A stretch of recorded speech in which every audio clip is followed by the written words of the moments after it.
일본 춘추 전국 시대에 천하를 주름 잡았던 세 인물이 있었습니다. 오다 노부나가, 도요토미 히데요시, 도쿠가와 이에야스가 바로 그들입니다. 어느 날 현자가 그들에게 울지 않는 앵무새를 보여주면서 어떻게 해야 할 것인가 물었다고 합니다. 제일 먼저 오다는 울지 않거든 죽여버리자라고 했으며, 다음 도요토미는 울지 않거든 울게 만들자, 그리고 마지막으로 도쿠가와는 울지 않거든 울 때까지 기다리자라고 했습니다. 그때 현자는 도쿠가와에게 언젠가 천하를 통일할 것이라고 말하면서 그 앞에 절을 했다고 합니다. 성급하고 과격한 성격의 소유자 오다, 목적을 위해서 모든 수단을 동원하는 곤모술수의 인물 도요토미, 그리고 인내를 가지고 때를 기다리는 무섭도록 차가운 사람 도쿠가와 가운데 이 현자의 예언대로 도쿠가와가 일본 전국 시대를 평정하고 막부가 되었음은 시사하는 바가 큽니다. 여러분은 무언가를 이루려고 할 때 어떻게 정면 승부를 하고 계십니까? 하나님께서는 때를 따라 돕는 은혜로 여러분을 도우실 것이 분명한데, 우리에게 필요한 것이 있으니 바로 인내입니다. 한문에 참을 인자는 칼도 밑에 마음 심자가 로 이루어져 있습니다. 이 말은 내 심장 위에 칼이 놓여 있는 심각한 고통을 의미하지요. 서슬이 시퍼런 칼이 심장 위에 놓여 있으니 화가 난다고 벌떡 일어날 수가 있겠습니까? 좌우로 몸을 돌려 누울 수가 있겠습니까? 그저 죽은 셈 치고 그대로 있는 것입니다. 그것이 참을 인자이지요. 그 참을 인의 마음이 절실하게 필요한 시대를 우리는 살아가고 있습니다. 그 마음이 없이는 위기의 파도가 넘실거리는 오늘의 시대를 살아내기 어렵기 때문입니다. 지금 십자가 위에 세워진 교회들은 이 시대에서 가장 어려운 전쟁을 치르고 있습니다. 그것은 바로 마음을 얻는 전쟁입니다. 사람의 마음을 얻는 것이 너무나도 어려운 세상이 되어버렸습니다. 다음 세대를 위하여 캠퍼스 전도를 나가면 예전에는 알사탕 하나에도 울고 웃고 초코파이 하나에도 눈을 말똥거리며 말씀을 듣던 아이들이었습니다. 우리가 섬기는 아이들은 예나 지금이나 다름없이 사랑스럽고 그저 정말 그 마음에 품고 싶은 그런 자녀들인데, 그들의 마음은 왠지 예전 같지 않아졌습니다. 눈 한 번 마주치는 것도 쉽지 않고 그들의 마음은 정말 철옹성같이 문을 닫아버리고 있는 것은 아닐까 두려움마저 엄습합니다. 이미 그들의 마음은 스펙타클한 문화들과 깨어진 관계들, 강력한 미디어들이 점령하고 말았습니다. 복음이 아니어도 괜찮은 아이들이 되어버렸습니다. 그러나 포기하는 것이 아니라 우리는 이러한 때에 더욱 인내하며 우리는 그 아이들의 이 영적 난민들 가운데 마음을 얻는 전쟁 가운데 뛰어들어야 될 줄로 믿습니다. 그리하여 목사님 말씀하신 것처럼 임동과 수안동을 향하여 우리는 한 영혼이라도 건져내기 위해 지금도 앞서 나아가고 있는 것입니다.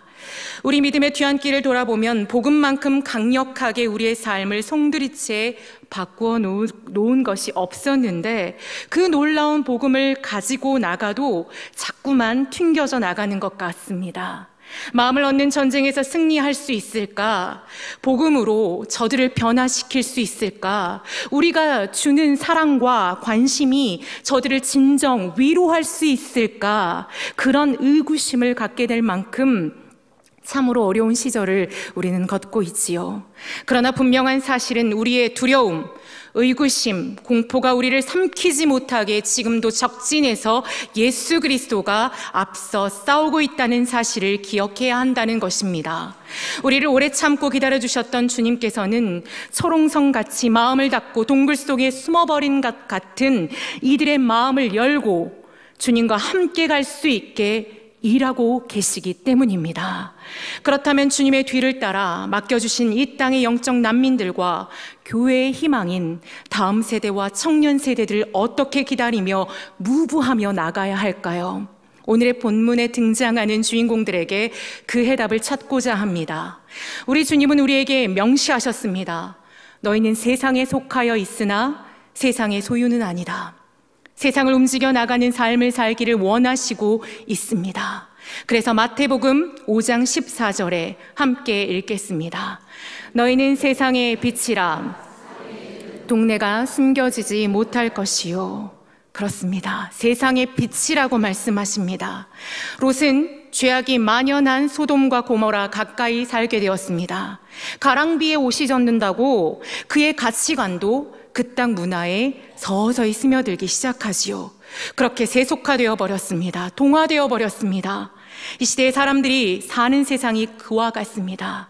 가만히 바라보고만 있으면 어느새 주님이 아닌 세상과 춤추는 이들이 되어버린다는 것입니다. 누가복음에서 경고한 대로 어쩌면 이 땅의 영적 난민들은 피리를 불어도 춤추지 않고 애곡을 하여도 울지 않는 그런 사막의 길을 걷게 될지도 모릅니다. 그래서 오늘 본문을 통해 우리는 뜻을 정한 자들이 어떻게 시대를 인내하며 그 어려운 시기를 헤쳐나갔는지를 보고자 합니다. 지금으로부터 약 2600여 년 전 바벨론 제국 궁중 안에서 뜻을 정해 용감히 신앙의 절개를 지킨 포로 소년들의 이야기가 바로 정점에 등장하고 있습니다. 우리 시대와 조금도 다르지 않은, 아니 오히려 더 어려워 보이는 때에 다니엘과 그의 친구들이 신앙투쟁은 잠자는 우리의 영혼을 깨우는 힘을 갖고 있는 것 같습니다. 1절과 2절을 보십시오. 때는 유다왕 여호야김 3년에 바벨론 왕 느부갓네살이 예루살렘을 포위해 마침내 유다를 함락시켰습니다. 이때 그는 유다를 속국 삼고 하나님의 전 그릇을 얼마를 가져다가 신할 땅 자기 신 곧 마루둑 신전 창고에 두었습니다. 이후 바벨론 왕 느부갓네살은 두 번째 침공을 하면서 예루살렘에 있는 모든 보물들과 거기에 속한 백성, 지도자, 그리고 용사, 장인, 대장장이까지 싹 다 잡아 바벨론으로 끌고 갑니다. 그리고 이렇게 끌려간 사람들 대부분이 다 비참하게 처형당하고 죽게 되었습니다. 어떻게 천지를 창조하신 만군의 여호와가 그를 믿는 백성들이 이렇게 비참하게 백성들을 끌고 갈 수 있을까요? 이는 그들이 끝끝내 우상숭배의 죄에서 돌이키지 않았기 때문입니다. 이러한 이스라엘이 유다의 멸망은 우연이 아니라는 것이지요. 그것은 명백한 하나님의 사인이자 징계였습니다. 이제 유다는 회생의 가능성이 없어 보입니다. 그들은 역사 속에서 마치 사라지는 것처럼 보였습니다. 그런데 하나님은 역사의 또 한편에서 구원의 출구를 준비하고 계셨습니다. 3절을 보십시오. 느부갓네살은 환관장 아스브나스에게 명하여 이스라엘에서 인재를 뽑아 양육하게 합니다. 이는 고급 두뇌들, 가능성이 있는 소년들을 택하여 장차 바벨론 제국을 위해 봉사하고 충성할 그런 위인으로 키우고자 함이지요. 이때 선발 기준이 어떠합니까? 우리 3절과 4절을 한번 보겠습니다. 그들을 뽑는데 첫째는 왕족이나 귀족의 출신 가문을 뽑게 됩니다. 둘째, 4절에 보면 신체적으로 흠이 없고 용모가 아름다워야 했습니다. 셋째로는 지식에 통달하여 아는 것이 많아야 했습니다. 넷째는 학문에 익숙해야 했습니다. 하나를 가르쳐주면 열을 알아야 되는 것이었죠. 조사에 의하면 이때 뽑힌 소년들은 14살에서 15살이라고 합니다. 이렇게 어린 소년들을 택한 이유는 쉽게 길들여지기 때문입니다. 이때 나이는 환경 적응에 빠르고 교육된 대로 길들여지기 마련이었습니다. 잘만 해준다면 조국도 쉽게 잊을 수 있고 또 그들이 가지고 있는 신앙도 바꾸기 쉬웠습니다. 그래서 느부갓네살은 이런 어린 소년들을 뽑아 이들을 자기 궁전에 격리시켜 놓고 갈대아어 랭귀지 코스를 밟게 하고 당시 최고급 문명의 중심부에서 선진 학문을 공부하게 했습니다. 당시 바벨론의 영광이 어떠합니까? 유프라테스 강과 티그리스 강을 끼고 있는 바벨론 지역은 인류 4대 문명의 발상지였습니다. 이곳은 일찍이 학문이 발달하여 기하학은 물론이고 원을 6등분하여 60진법의 기원을 이루고 있었으며 1차 방정식과 2차 방정식을 이용하여 미지수를 풀고 있었습니다. 고고학의 증거에 의하면 바벨론은 그 당시 요즘 컴퓨터로나 가능한 알고리즘을 개발해서 이자율도 계산하고 있었다고 합니다. 그들의 건축술은 어땠습니까? 대단하지 않았습니까? 어쩌면 누구나 한 번쯤은 흠모할 만한, 그러나 그렇게 동시에 마음을 송두리째 빼앗길 수밖에 없는 그런 나라에 다니엘은 서 있었습니다. 이렇게 아무런 부족함 없는 환경 가운데서 최고의 대접을 받으며 공부할 때 이들이 3년 후에 어떤 사람이 될까요? 그들은 아마도 바벨론의 충신이 되어 나올 것입니다. 그것도 앞날이 창창한 젊은이로 말입니다. 그런데 이 압도될 수밖에 없는 세상 속에 그들은 묻히지 않고 믿음으로 서게 됩니다. 그 가장 중요한 내공이 바로 8절에 등장합니다. 함께 읽겠습니다. 다니엘은 뜻을 정하여 왕의 음식과 그가 마시는 포도주로 자기를 더럽히지 아니하리라 하고 자기를 더럽히지 아니하도록 환관장에게 구하니. 아멘. 다니엘은 왕의 진미와 포도주로 자기를 더럽히지 않고자 뜻을 정했습니다. 이런 결단을 한다는 것이 결코 쉽지 않은 일입니다. 왕의 계획과 그의 특별한 호의를 거절하는 것과 마찬가지입니다. 이는 바벨론의 포로로서 한거의 표시가 되어 어쩌면 목숨이 날아갈 수도 있는 일이었습니다. 그런데도 다니엘은 믿음으로 이러한 결단을 내립니다. 그러면 이런 그의 결단에는 무슨 뜻이 있었을까요? 나는 이곳 타향에 있지만 신앙의 순결을 끝까지 지켜내리라라는 확연한 의지가 있다는 것입니다. 왕이 내려주시는 음식 외에 부정하다 정해진 짐승들이 많았고 또 그것은 우상의 제단에 바쳐진 음식이었습니다. 포도주는 제주였습니다. 우상 앞에 부어졌던 것이었지요. 그러므로 이것을 먹는다는 것은 어릴 때부터 말씀을 지켜온 다니엘에게는 신앙의 양심에 어긋나는 것이었습니다. 그래서 다니엘은 이를 단호히 거부하지요. 그는 하나님 앞에서 신앙의 순결을 자기 목숨보다 더 귀히 여겼습니다. 족제비과에 속하는 단비가 있습니다. 흔히 이를 흰 단비라고 부르는데요. 이 단비는 그 털이 순백색인데 자기의 털을 깨끗하게 간수하는 것을 생명보다 더 귀하게 여긴다고 합니다. 그래서 사람들이 흰 단비 모피 옷을 만들어 입곤 했었는데요. 사람들은 그의 이런 본능을 이용해서 흰 단비를 잡을 때 그가 사는 굴의 입구에 더러운 물질을 묻혀놓는다고 합니다. 그리고 오직 한 출입구에만을 깨끗하게 해두는데 그 입구에는 사냥개가 지키게 한답니다. 그러나 이때 흰 단비는 거기 사냥개가 지키고 있다는 것을 알면서도 자기 털을 더럽히지 않으려고 사냥개가 지키는 입구로 나온다고 합니다. 그러니까 흰 단비는 자기 몸을 더럽히고 사느니 차라리 순결을 위해 죽음을 택한다는 것이지요. 참으로 대단한 순결 본능입니다. 이 이야기는 쾌락을 위해, 물질을 위해, 세상의 성공을 위해 자기 몸과 양심을 헌신짝 버리듯 버리는 이 세대에 시사해 주는 바가 있습니다. 그리스도의 희생으로 새로운 인생으로 태어난 우리일진데 이 은혜를 가볍게 여기고 다시 죄악의 길로, 우상 숭배의 길로 회귀하려는 우리들에게 경종이 됩니다. 저는 항상 다음 세대 청소년들을 만날 때 그들을 1년 동안 지켜봅니다. 그의 1월과 그의 12월에 주목합니다. 그가 수련회에서 뜨겁게 성령 체험을 했던 날과 그가 성령 체험한 1년 뒤에도 동일하게 주님을 위해서 행보를 걷고 있는지 바라본다는 것입니다.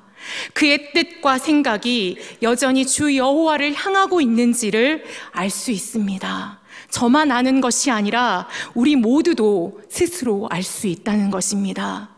예전의 나와 오늘의 내가 같은지, 어제의 뜨거웠던 시절과 오늘의 밍숭밍숭한 나를 발견하게 되는 것이지요. 그렇게 세상과 은근슬쩍 타협하며 어느새 때가 탈 대로 타면 그런 스승 혹은 부모를 보고 자라는 아이들이 어떻게 될까요? 삶으로 가르치는 것만 남는다고 하는데 그런 의미에서 이 자리에 선 저부터, 그리고 이 땅을 향하여 무부하기 위하여 나아가는 우리 성도들부터 거룩한 주님의 본능을 회복할 수 있기를 주님의 이름으로 축복합니다. 도저히 어찌할 수 없는 환경 속에서 뜻을 정한 그들에게 허락된 놀라운 은혜를 본문에서는 소개하고 있습니다. 1장 17절 시작. 하나님이 이 네 소년에게 학문을 주시고 모든 서적을 깨닫게 하시고 지혜를 주셨으니 다니엘은 또 모든 환상과 꿈을 깨달아 알더라. 아멘. 세상 사람들보다 탁월한 하나님의 영적인 지혜를 이들에게 더해 주십니다.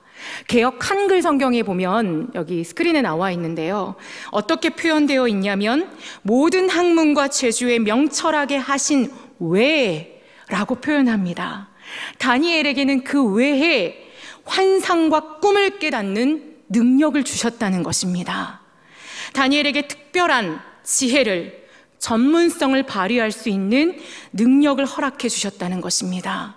그리고 그렇게 그는 선순환적인 복을 받는 인생을 누리게 됩니다. 워낙에는 우리 서림교회에 자라가는 아이들과 청년 세대 가운데도 이렇게 하나님께서 주시는 지혜와 꿈을 해석할 수 있는 놀라운 그런 세대가 일어날 수 있기를 주님의 이름으로 축복합니다. 그렇게 점점 창성케 되는 인생이 되는 것입니다. 21절 말씀에 보면 다니엘은 고레스 왕 원령까지 있으니라 라고 나와 있습니다. 4명의 왕, 느부갓네살, 벨사살, 다리오, 고레스, 그리고 3개의 나라, 바벨론, 메데, 바사, 왕국을 거쳐 약 70년간 그는 공직에 있으며 선한 영향력을 끼치며 사는 인생이 되었습니다. 한 번만이 아니라, 잠시만이 아니라 끝까지 쓰임받는 인생이 되었다는 것입니다. 세상에서 인정을 받는 사람이 되는 것도 중요하지만 다니엘서 10장 11절에는 이렇게 표현하고 있습니다. 큰 은총을 받은 사람 다니엘아, 하나님으로부터 인정받고 사랑받는 인생이 되었다는 것입니다. 그러므로 사랑하는 서림교회 성도 여러분, 먼저 믿는 자로 부름받은 우리가 하나님 앞에 뜻을 정함으로 은총받은 인생으로 나아가기를 주님의 이름으로 도전합니다. 그래야 우리를 따라오는 그 다음 세대들에게도 다니엘의 이야기는 그 옛날 아무개의 이야기가 아니라 나의 이야기요 너의 이야기가 될 것이다 라고 말할 수 있지 않겠습니까? 요한일서 2장 17절에는 이 세상도 그 정욕도 지나가되 오직 하나님의 뜻을 행하는 자는 영원히 거하느니라 라고 하였습니다. 쇠하지 않고 갈수록 부흥하는 인생, 돋는 해와 같은 인생, 선순환의 복을 받는 인생이 끝까지 쓰임받는 삶이 되기를 주님의 이름으로 축복합니다. 그러면 어떻게 할 때 우리가 세상에 있지만 세상에 속하지 아니하는 삶을 살아갈 수 있을까요? 어떻게 하면 뜻을 정한 자의 삶을 살 수 있도록 믿음의 후진들을 안내할 수 있을까요? 이를 위해 우리 성도들이 꼭 기억해야 할 도전들을 본문은 주고 있습니다. 첫 번째입니다. 뜻을 정한 자들에게 필요한 것은 현실을 뛰어넘어 영의 눈으로 바라보는 통찰이 있어야 된다는 것입니다. 우리 1절 말씀 함께 읽어보도록 하겠습니다. 유다 왕 여호야김이 다스린 지 3년이 되는 해에 바벨론 왕 느부갓네살이 예루살렘에 이르러 성을 에워쌌더니, 이스라엘 백성들은 하나님 앞에서 엄청난 죄를 짓고 있습니다.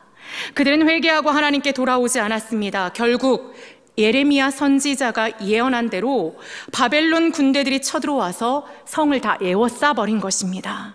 결국 하나님의 성전과 그릇들과 모든 것들이 그의 소속이 되어버렸습니다. 유대인들에게 성전 그리고 그 안의 기구들은 그들의 신앙이요 삶의 전부라고도 할 수 있었을 것입니다. 그런데 성전은 불타버리고 그 기구들은 약탈당한 것입니다. 왜 이렇게 되었을까요? 여호야김 왕은 아버지 요시야 왕을 따라서 믿음의 길을 선택할 수도 있었습니다. 할아버지 므낫세 왕을 따라 불신앙의 길을 갈 수도 있었습니다. 그러나 그는 불신앙의 길, 우상 숭배의 길로 따라 나섰습니다.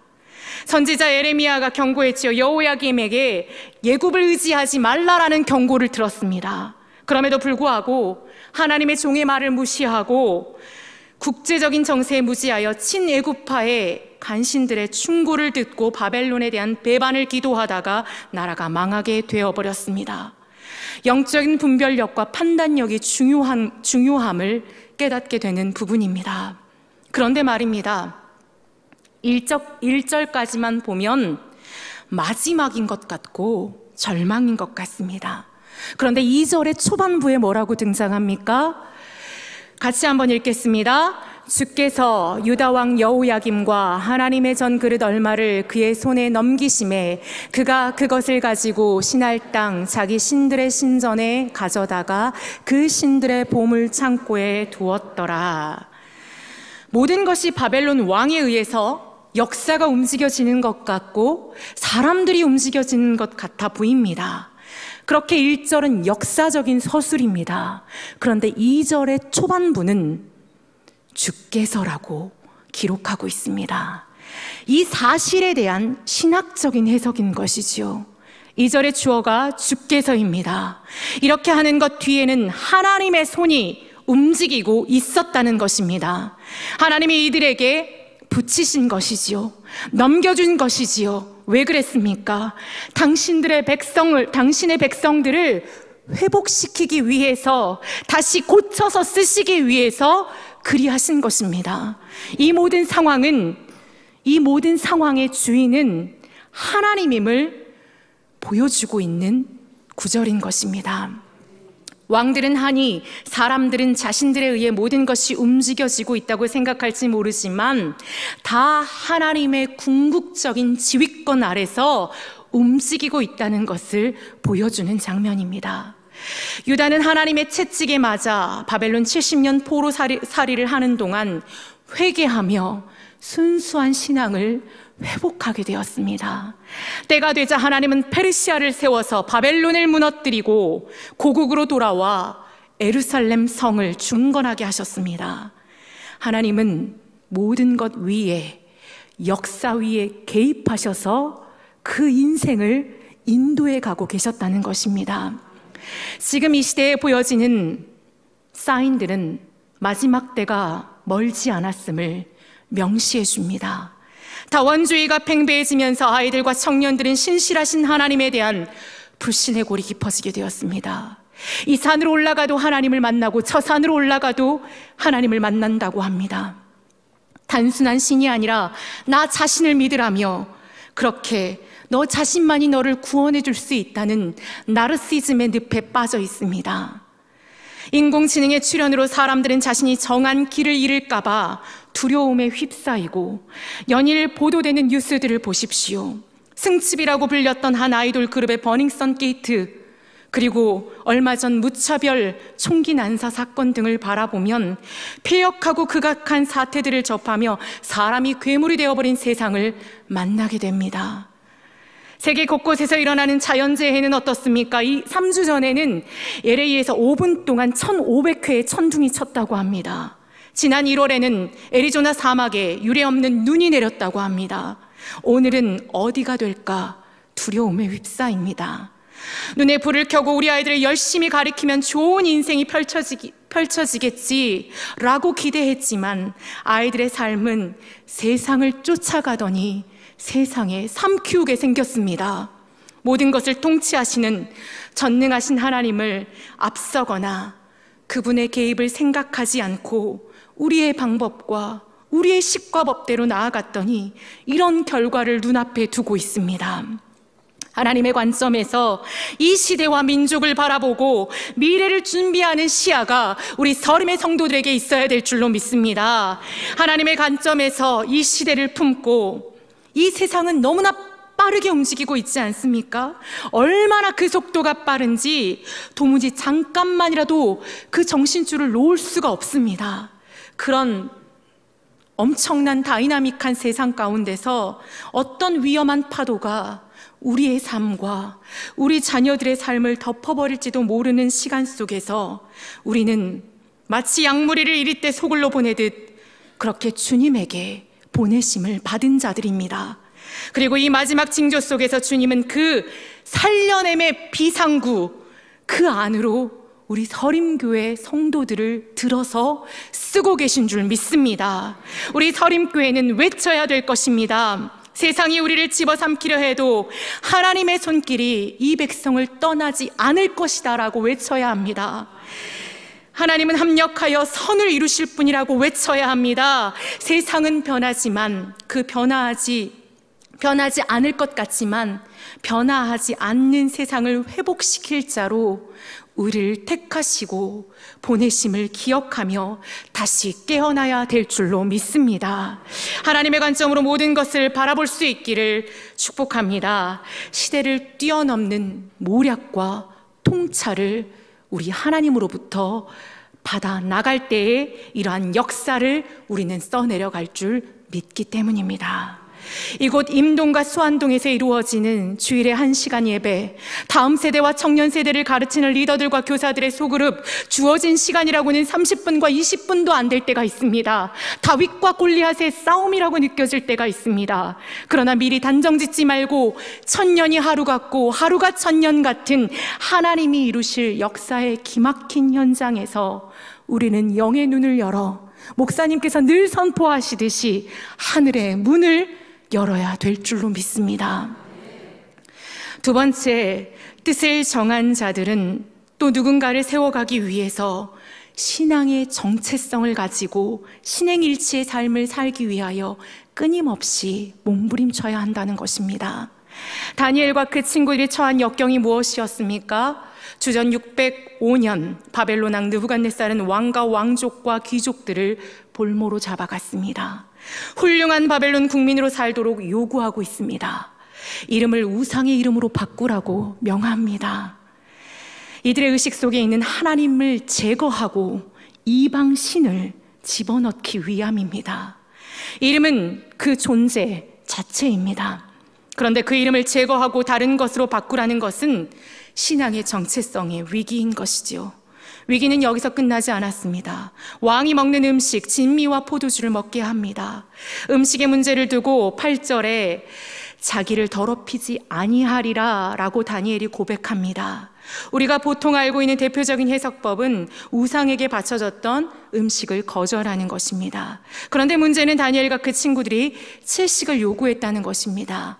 이에는 3가지 해석이 있는데요. 첫 번째는 레위기서나 신명기서의 부정한 음식 규정에 대해 말씀에 근거하여 이해를 하는 것입니다. 다니엘 당시 그 음식들이 모세의 법에 불결한 것으로 선언된 고기들이 포함되어 있었다는 것입니다.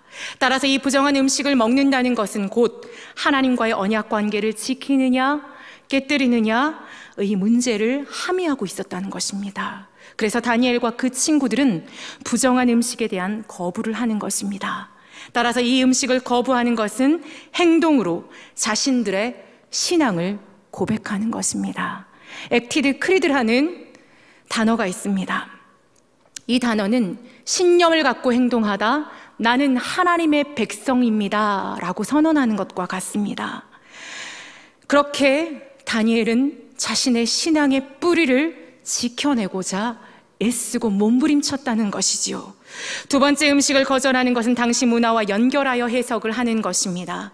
주석가 볼드윈은 다니엘서 11장 26절에 보면 그의 음식을 먹는 자들이 그를 멸하리니 그의 군대가 흩어질 것이요 많은 사람이 엎드려 죽으리라라는 말씀을 근거로 당시 고대 근동 국가에 왕의 진미를 먹는다는 것은 왕에게만 충성하고 왕만 의지하겠다라는 그런 언약 관계를 상징한다고 했습니다. 따라서 다니엘과 친구들은 나는 비록 바벨론 궁정에 와 있지만 하나님과 언약을 맺은 하나님의 백성입니다. 나의 군주는 만군의 여호와 하나님이십니다 라고 고백한다는 것이지요. 그렇게 신앙의 각오를 표현하는 것이었습니다. 즉 바벨론의 포로로 잡혀왔지만 그 세상 중심에서 하나님의 영광을 나타내는 길을 가리라, 그 길을 선택하리라 라는 표현이었다는 것입니다. 세 번째는 구약의 나시린과 연관시켜 해석하는 것입니다. 다니엘이 왕의 진미를 거절한 것은 우리가 앞에서 살펴본 것을 통해 이해를 할 수 있는데요. 그런데 포도주를 마다한 것은 납득되기가 좀 다는 생각도 해봅니다. 젊은 날 한잔하고 놀기 좋을 때일 것 같습니다. 타국에 와서 언어도 안 통하고 문화에 적응하기도 힘들고 고향의 부모, 형제, 친구들도 보고 싶었을 것입니다. 그래서 마음이 울적한 마음이 들 때면 나의 살던 고향은 하고 노래하면서 한 잔 먹을 수도 있었을 것입니다. 그러나 다니엘은 거룩한 나실인으로, 사명인으로 살려고 했던 것 같습니다.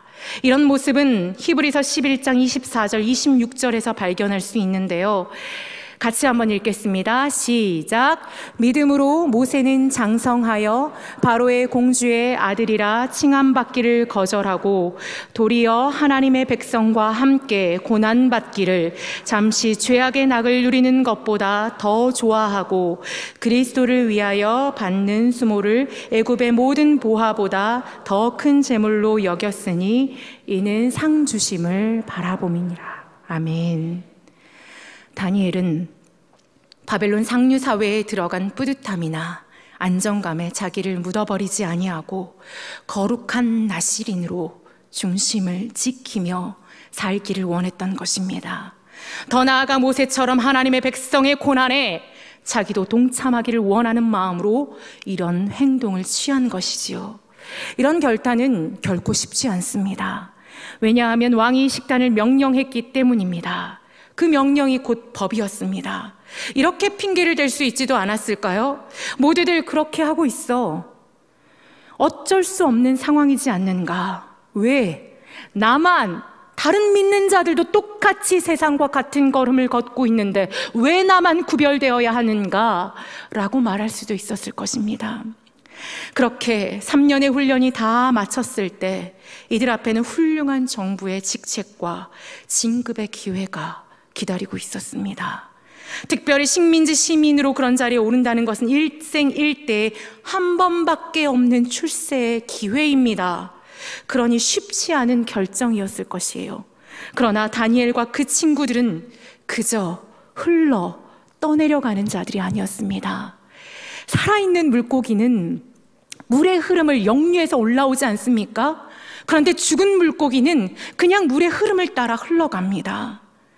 그들의 신앙은 죽은 물고기 신앙이 아니었습니다.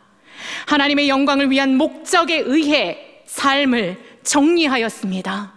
거룩한 나실인으로 살며 고난에 동참하려는 것을 몸으로 행하였다는 것이죠. 사랑하는 성도 여러분, 세상 속에서 나는 하나님의 거룩한 백성입니다 라는 것을 행동으로 신앙 고백하는 이들이 되어지기를 주님의 이름으로 도전합니다. 어느새 이 세상을 사는 사람들을 두고 거룩함, 정결함, 순결함은 찾아보기 힘든 단어가 되었습니다. 이 시대가 접하는 세상의 코드들이 그렇습니다.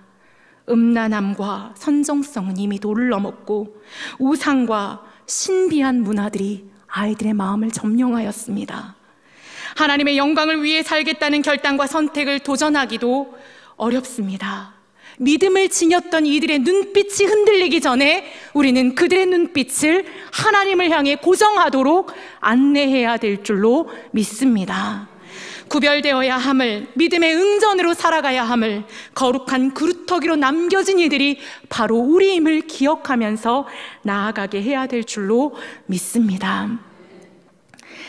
하나님의 백성으로 살아가는 것, 거룩한 백성으로 살아가는 것, 하나님의 영광을 위해 살아가는 것은 뜬구름이 아니라 우리와 우리의 자녀들의 산 고백이 되어야 할 줄로 믿습니다. 그래서 로마서 12장 1, 2절은 말씀합니다. 그러므로 형제들아, 내가 하나님의 모든 자비하심으로 너희를 권하노니 너희 몸을 하나님이 기뻐하시는 거룩한 산제물로 드리라.